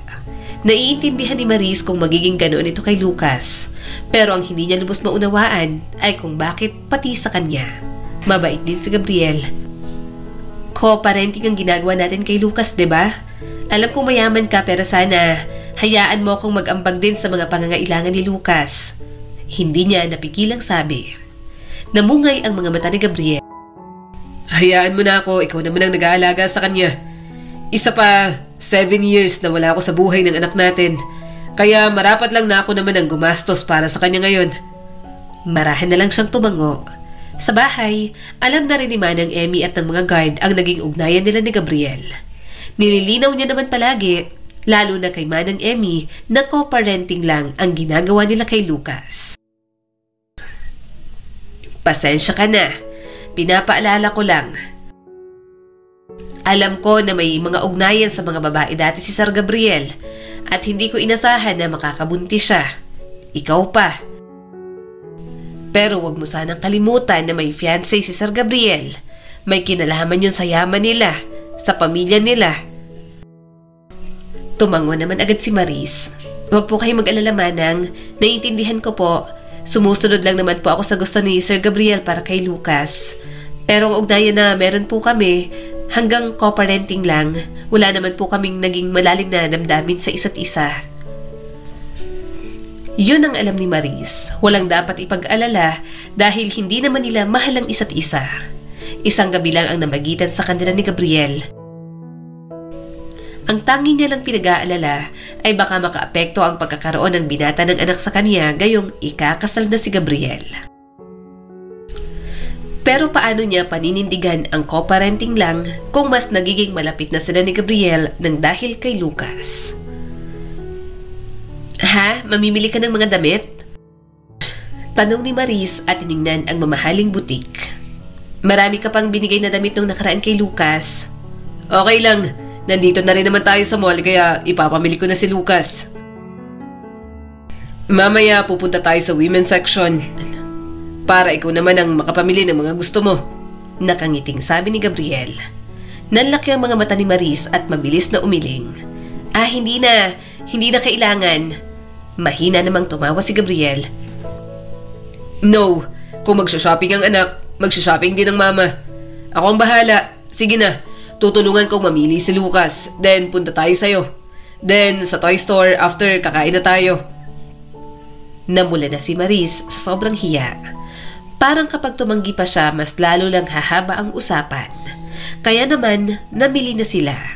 Kaya lang, nagtatagal din siya kapag nakikita ang presyo. Maris, bulong ni Gabriel na nasa likuran niya na pala. Huwag mo nang tingnan ang presyo. Baka kapag nagustuhan mo... Basta kapag nagustuhan mo, kunin mo. Babayaran natin lahat yan. Napakagatlabi si Maris at pikit mata na lang na kinuha ang mga gusto niya para sa sarili at para sa anak niya. Nang sabihin ng presyo, nalula siya at parang ayaw niya nang ipabili kay Gabriel. Huwag na lang, bawasan mo na lang. Alisin mo na yung para sa akin, sabi ni Maris sabay higit sa manggas ng damit ni Gabriel. Tiningnan niya si Lucas na nakaupo sa sofa. Kay Lucas na lang ang bilhin mo. Kumunot naman ang noo ni Gabriel na para bang hindi naiintindihan ang kanyang sinasabi. Bakit ko tatanggalin? Regalo ko to sa'yo. Please. Ikaw ang ina ni Lucas. Alam kong marami ka nang pinagdaanan sa pag-aalaga sa anak natin. Kaya hayaan mong suklian ko kahit sa mga ganitong bagay lang. Kapag may ibinibigay ako, wag mo na sanang tanggihan. Mahalaga sa akin si Lucas. At syempre ang nanay na nagluwal at nag-alaga sa kanya. Nag-init ang mga piski ni Maris. Ayaw niyang magpadala sa mga salita ni Gabriel. Pero hindi niya maitatanggi sa kanyang sarili na lumalakas ang tibok ng puso niya sa bawat pagpapahalagang pinaparamdam sa kanya nito. Hindi mapakali ang buong sistema ni Maris sa tuwing tinitingnan siya nito sa mga mata. Pagkatapos mamili, pumunta naman sila sa restaurant. Maraming in-order si Gabriel para sa kanila. Puro seafoods yon kaya hindi niya mapigilang matakam. Kaya lang, nahihiya siyang magbukas at magbalat dahil baka kamayin niya lang. Kaya si Gabriel ang gumagawa nun para sa kanila. Naglapag si Gabriel ng laman ng crab sa plato niya. Maris, kumain ka na. Ako nagbahala kay Lucas. Hindi ka makakain ng maayos. Tumango naman si Maris at nagsimula ng kumain. Sinubuan naman ni Gabriel si Lucas habang kumakain. Kaya naman, nakakain na rin siya ng hindi naiistorbo. Maya-maya'y pinunasan ni Gabriel ang bibig ni Lucas.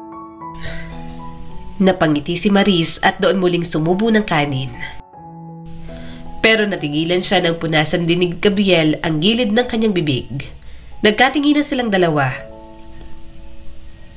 May amos ka, tinanggal ko lang. Ibinaba ni Gabriel ang napkin at napatingin ng matagal sa kanyang mga labi. Umiwas siya ng tingin at pinunasan ulit ang sariling bibig. Hindi niya alam kung bakit ganon ang kilos na ipinakita sa kanya ng binata. Parang hindi normal sa co-parent lang. Kahit simpleng interaction lang, hindi niya alam kung bakit para siyang teenager na mabaliw-baliw na sa kakaisip. Nang nasa biyahe na pauwi, nakatulog na si Lucas sa sobrang pagod. Hindi naman siya nag-aalala dahil naka-seatbelt naman ito sa likod. Ang kulit ng anak natin, nakangiting sabi ni Gabriel. Mahina siyang tumawa. Kaya nga, ngayon ko lang siya nakitang masaya na ganyan. Alam mo, kapag masaya si Lucas, masaya na rin ako. Sa sobrang saya, parang may pumipiga na sa puso ko. Nanatili lang ang ngiti sa mga labi ni Gabriel. Sandali silang natahimik at nadama ni Maris ang kapayapaan at kapanatagan sa pagitan nilang dalawa. Pareho silang masaya dahil nagawan nila ng paraan na mapasaya ang kanilang anak. Mahirap ba? Biglang tanong ni Gabriel. Ang alin? Napanguso naman ito. Ang maging ina kay Lucas. Bahagya muna siyang natigilan bago sumagot. Oo, mahirap. Mahirap para sa akin na maging nanay niya lalo na't nawalan sa akin ng mama ko. Hindi ko alam kung paano ako magpapatuloy. Pero inisip ko na lang, kahit nawala ang mama ko, ibinigay sa akin ng Diyos si Lucas. Nandito pa ako para maging ina sa kanya. Sandali siyang natigilan at inalala ang mga nangyari noon. Mabuti na nga lang, hindi ako gaanong nahirapan kay Lucas sa panganganak. Naging maayos ang kalagayan ko at parang nakisama na lang talaga siya sa akin dahil mahirap ang buhay ko roon. Pagkatapos mamatay ni Mama, nabaon ako sa utang. Hindi pa ako makapagtrabaho ng maayos dahil buntis nga. Dumating sa point na napalayas ako at nakatulog sa tabing kalsada. Napalingon sa kanya si Gabriel at bakas ang awa. Sana hinanap mo ko. Mahina siyang tumawa. Saan naman kita hahanapin? Wala akong ideya, Sir Gabriel. Gabriel, malumanay na sabi ni Gabriel. Hindi mo ako amo. Hindi na, please. Nasa bahay ka, hindi dahil kasambahay ka kundi dahil ina ka ng anak ko. At mahalaga ka sa akin. Pinahahalagahan kita, Maris. Marahan naman siyang tumango. Hindi na siya gaanong nagsalita. Hindi niya rin naman alam kung ano ang kanyang isasagot. Hindi rin naman siya manhid para hindi maramdaman ang mga salita at kilos ni Gabriel. Para bang binubuksan nito ng maigi ang pinto ng sariling puso para makilala siya. Maya-maya'y nakauwi na rin naman sila. Nakatulog si Lucas kaya binuhat na lang ni Gabriel. Pwede namang gisingin ng bata pero naunahan na siya ng binata. Nakita niya kung paanong namungay ang mga mata nito habang pinagmamasdan ang natutulog nilang anak. Tinanggal ni Maris ang mga sapatos at medyas ni Lucas. Bukas niya na lang papalitan ng damit ang anak niya. Pwede bang matulog dito? Tanong bigla ni Gabriel. Nanlaki ang mga mata ni Maris. Gusto mong matulog dito? Pero ano kasi, magkatabi kami ni Lucas. Tumingin naman ito sa kama. Okay lang naman. Sa magkabilang side tayo kung okay lang sa'yo. Actually, pinapasikaso ko na sa senior interior designer ang magiging silid ni Lucas. Ayoko namang magsiksikan kayong dalawa rito. Isa pa, gusto ko sanang lumipat ka sa kwarto na katapat ng kwarto ko. Mas malaki ang space mo ron. Para sa mga kasambahay ang kwarto na to, Maris. Umawang ang bibig ni Maris. Okay na ako rito.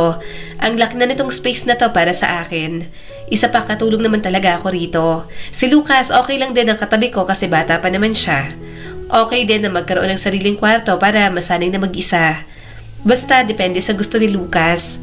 At sa akin naman, okay na ako rito. Ano na lang ang sasabihin ng fiancé mo o ng pamilya mo kapag nalaman nilang doon ako matutulog? Ina ka ni Lucas. Mataman itong sabi na para bang hindi problema yon. Huminga ng malalim si Maris. Siyempre, kapag kinasal kayo ng fiancé mo, hindi naman ako pwedeng manatili rito. Isasama ko rin ang anak ko. Kapag may ibang pamilya ka na, hindi kami pwedeng makisiksik ng anak ko. Kapag kinasal ka, bubuo ka ng pamilya kasama ang asawa mo. At ang pangit naman tingnan kung nasa paligid kami ni Lucas. Kahit na maging okay pa sa magiging asawa mo si Lucas. Hindi nagsalita si Gabriel. Saglit itong natulala. Para bang malalim ang iniisip pagkatapos ng mga sinabi niya. Kinuha niya ang pagkakataong yon para pumunta sa banyo, maglinis ng katawan at magpalit ng damit. Pagkalabas, wala na roon si Gabriel. Papatay niya na sana ang ilaw pero biglang bumukas ang pinto. Pumasok si Gabriel na nakapantulog na. Umawang ang bibig ni Maris. Akala ko sa kwarto mo ka matutulog. Umiling ito at mas nauna pang humiga sa tabi ni Lucas. Nagpalit lang din ako at nag-shower. Gusto ko kayong kasama matulog. Sige na, patayin mo ng ilaw at humiga ka na rito, Maris. Sinunod niya agad ang utos nito. Kinakabahan man, dahan-dahan na nga siyang humiga sa kabilang tabi ni Lucas. Nang una, hindi siya makatulog. Palagi niya kasing naiisip na nasa iisang kwarto lang sila ni Gabriel. Pero dahil na rin siguro sa pagod, nakatulog na rin naman siya. Hindi niya alam kung panaginip ba, pero naramdaman niyang may humalik ng marahan sa kanyang noo at hinaplos ang buhok. Hindi kayo alis dito. Hindi lang kayo basta makikisiksik dito. Magiging tahanan niyo to dahil kayo na rin ang tahanan ko ni Lucas. Mahinang sabi ng isang lalaki. Sa mga sumunod na araw, mas inaagahan na ni Gabriel umuwi. Para bang sabik na sabik ito palagi kapag nakikita sila pagka-uwi nito. Palaging nakikipagbanding kay Lucas kahit pagod na. Halos hindi na rin matulog sa sarili nitong silid dahil gusto palaging tumabi sa kanila. Magsabi ka nga sa akin, may namamagitan ba sa inyo ni Sir Gabriel? Tanong ni Manang Emmy. Umiling naman agad si Maris at agad na namula. Wala po. Huminga ng malalim ang ginang. May nabalitaan ako mula sa bahay ng mga magulang ni Sir Gabriel. Inurong niya raw ang kasal nila ni Ma'am Margaret. Naisip ko na baka ikaw ang dahilan. Hindi niya pa rin naman sinasabi na may anak kayo. Parang naghihintay lang ng tamang pagkakataon. Napakgatlabi si Maris. Wala siyang ideya roon. Wala namang nababanggit sa kanya si Gabriel. Gayunpaman, hindi niya alam kung bakit parang isinasayaw ang kanyang puso sa kaalamang iyon. Naghahanda ka ng baon para sa anak natin? Tanong ni Gabriel sa kanya na nasa likod niya na pala. Tumaas ang mga kilay ni Maris. Oo, ayaw niya kasi ng snacks. Gusto ni Lucas, heavy meal agad. Napalnok si Gabriel at hindi pa umalis. Alam mo, may mga empleyado ako sa opisina na nagbibigay sa akin ng mga ulam. Marami raw kasing pinapabaon ng mga asawa nila. Tumango naman si Maris at nagpatuloy sa pag-aayos ng baon ni Lucas. Oo nga, may mga ganun talagang asawa. Pinaghahanda ng misis nilang mister nila ng pagkain para mabusog o kaya mas makatipid. Para maiwasan din na palaging kakain sa labas. Sandaling natahimik si Gabriel at tiningnan kung may natira pa sa kanyang mga niluto. So, kapag nagkaroon ka ng asawa, ipaghahanda mo rin siya ng baon kapag papasok sa opisina? Bahagya naman siyang natawa. Wala pa naman akong asawa. Wala pa ngang asawa kasi wala pa sa isip ko. Pero baka oo, kapag nagkaroon ako ng asawa, gagawin ko rin yon. Mataman siyang tinignan ni Gabriel. Igawa mo rin ako ng lunchbox. Natigilan agad si Maris. Ha? Hindi mo naman ako misis. Saka wag na. Pasensya na, alam kong kasabahay ako dito. Pero ayoko magkaroon ng issue. Kay Manang Emmy ka na lang magpagawa. Masarap naman ang luto niya. Napanguso si Gabriel. Kailangan ba kitang pakasalan para maranasan ko na bang ipagbaon mo ng lunchbox kapag papasok ako sa trabaho? Nanlaki ang mga mata ni Maris. Umawang ang kanyang bibig. Hindi siya makapaniwala. Para bang sinabi na rin ni Gabriel na pakasalan niya ito sa hindi direktang paraan. Hindi pwede, may fiancé ka na. Mahinang sabi ni Maris kahit na alam niyang inurong na nito ang engagement. Saka hindi dahil ako ang mama ng anak natin, mauobliga ka nang magpakasal sa akin. Ayoko ng ganon. Maris, tawag ni Gabriel mula sa likuran niya. Pinutol ko ng kasunduan ng kasal. At huwag mo sanang isipin na iniisip kong obligasyon ang pagpapakasal sa'yo dahil lang sa may anak tayo. Sana napapadama ko sa'yo na hindi lang simpleng co-parent ang tingin ko sa'yo. Napasinghap si Maris. Parang biglang bumilis ang tibok ng puso niya. Ano? Lumapit si Gabriel at ilang hakbang na lang ang pagitan nila. Negosyo lang naman talaga yon. Isang kasunduan para lang masiyahan ng mga shareholder at mga magulang ko. Pero pagod na akong magpanggap. Mas hinigpitan ni Maris ang hawak sa sandok. Pero ano ang sasabihin ng mga tao? Kaya lang naman tayo nagtagpo. Kaya lang naman may nabuo. Dahil minsan akong naging bayarang babae. Dahan-dahang inabot ni Gabriel ang kanyang kamay. Wala akong pakialam. Sa pagkakataong to, pipiliin ko kung anong gusto ko. Pipiliin ko ang totoong pagmamahal. Pipiliin kita, Maris, at ang anak nating si Lucas. Halos hindi makalunok si Maris. Gabriel, hindi mo pwedeng sabihin ang mga bagay na ganyan. Paano ang pamilya mo? Ang mga magulang mo? Kasambahay lang ako. Mahirap lang ako. Hindi ako nababagay sa katulad mo. Maaaring ako ang nanay ni Lucas. Pero alam ko na hindi ako matatanggap ng mga taong nasa paligid mo. Bahala na sila. Madiin na sagot ni Gabriel at walang halong pag-aalinlangan. Wala silang magagawa kundi tanggapin tayo. Hindi ko hahayaan na may makialam. Seryoso ako, Maris. Umiling si Maris habang pinipigilang umiyak. Hindi ko alam kung kaya ko ang mapag-usapan ng mga tao, ang husgahan ng mga tao mula sa mundo mo. Maingat na hinaplos ni Gabriel ang kanyang pisngi. Pinahid ng hinlalaki ang luha sa gilid ng mata niya. Hayaan mo sila. Hindi naman na bago ng mga salita nilang nararamdaman ko. Bago pa siya makasagot, narinig niya na ang boses ni Lucas. Mama? Mabilis na pinunasan ni Maris ang kanyang mga mata. Oh, anak, ito ng baon mo. Ihahatid ka ni Papa mo sa school. Sabay na kayo. Pupunta rin siya sa work. Yumakap si Lucas sa kanya sandali bago mapatingin kay Gabriel na nakatayo ng malapit.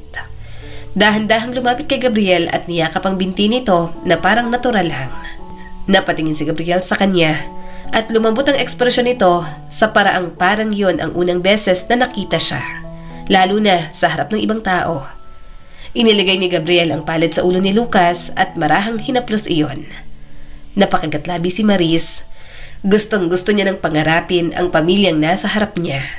Pero bakit sobrang daming nagbabawal? Nang makaalis ang mag-ama, inabala niya na lang ang sarili sa paglilinis ng bahay. Pero sa payapang sandali, hindi niya inasahan ang mga dumating sa bahay ni Gabriel. Ma'am Feli, Sir Edward, nandito na po pala kayo. Saad ni Manang Emmy. Mahigpit na hinawakan ni Maris ang walis. Hindi siya makapaniwala na makakaharap niya ang mga magulang ni Gabriel. Nang tumingin ang mga ito sa kanya, mas lalong umusbong ang kaba sa kanyang dibdib. Ikaw si Maris, hindi ba? Ikaw ang kinahuhumalingan ni Gabriel ngayon? Tanong ni Ma'am Feli. Umiling siya kaagad dahil ayaw niya rin namang aminin sa kanyang sarili na may namamagitan sa kanilang dalawa ni Gabriel.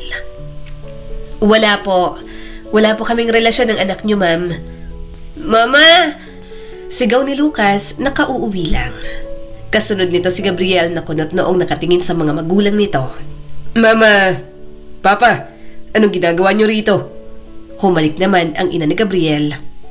Tiningnan namin kung sino ang dahilan kung bakit mo ikinansel ang engagement niya ni Margaret.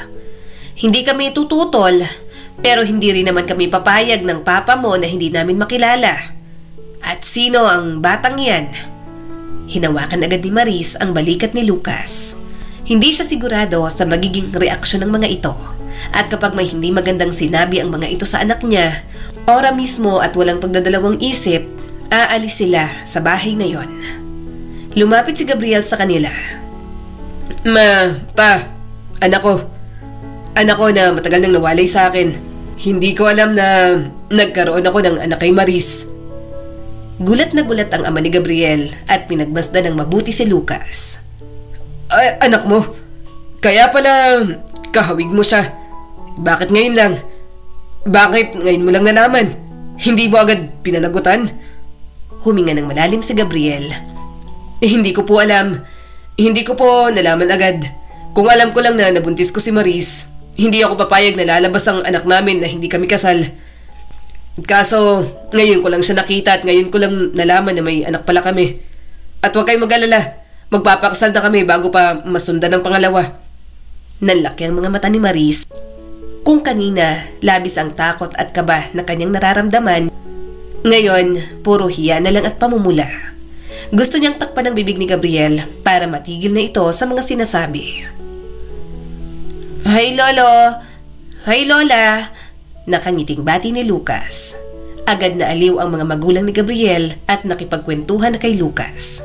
Samantala, hinawakan siya ni Gabriel sa bewang at bahagyang bumulong. Magpapakasal na tayo. Alam kong mabilis pero hindi ako manhid. Para hindi malaman at maramdaman na mahal mo rin ako. Namuo ang kanyang mga luha. Oo, mahal kita. Hindi ka naman mahirap mahalin. Pero alam ko nga sa sarili ko na hindi ako bagay sa'yo. Mahirap lang ako. Mahigpit siyang niyakap ni Gabriel. Sapat na mahal mo rin ako. Yun lang.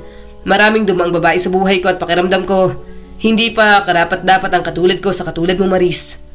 Pero mahal na mahal kita. At ngayon ko lang naramdaman to. Kapag nawala ka, alam ko sa sarili ko na hindi ko kakayanin. Kaya huwag ka nang masyadong mag-alala. Kahit ano pang estado mo sa buhay at ang nakaraan mo, Kaya kitang tanggapin at mahalin ng buong buo. Tuluyan ng bumagsak ang kanyang mga luha. Hindi matandaan ni Maris kung kailan siya huling umiyak ng ganoon. Hindi niya rin alam kung kailan siya huling nakaramdam ng kapanatagan sa isang tao. At masaya si Maris, masayang masaya na minahal siya ng ama ng kanyang anak. Pagkatapos ng araw na yon, malaya na silang nagkaroon ng relasyon ni Gabriel. Wala nang gaanong inaalala si Maris. Napapayag na rin siya ni Gabriel na matulog silang pamilya sa master's bedroom. Sobrang saya ko, nakangiting sabi ni Gabriel.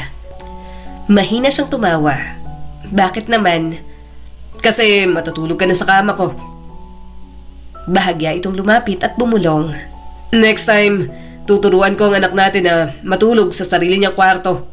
Para naman may sexy time tayong dalawa. Hindi niya napigilang humalakhak. Sabi mo, after pa ng kasal natin, kaya nga atat na atat ka ng pakasalan ako, diba? Aray ko, Papa. Naiipit po ako. Bulalas ni Lucas. Tumawa naman si Gabriel. Pasensya na, anak. Ito kasing mama mo, kinukulit ako. Ako pa talagang sinisi mo? Patulog na nga tayo? Natatawa niyang sabi. Nang gabing yon, may ngiti sa mga labi na nakatulog si Maris. Marami man siyang lungkot at hirap na pinagdaanan, masaya siyang nakatagpo siya muli ng bagong tahanan sa piling ng kanyang mag-ama. Sa mga sumunod na buwan, idinaos na ang kanilang kasal.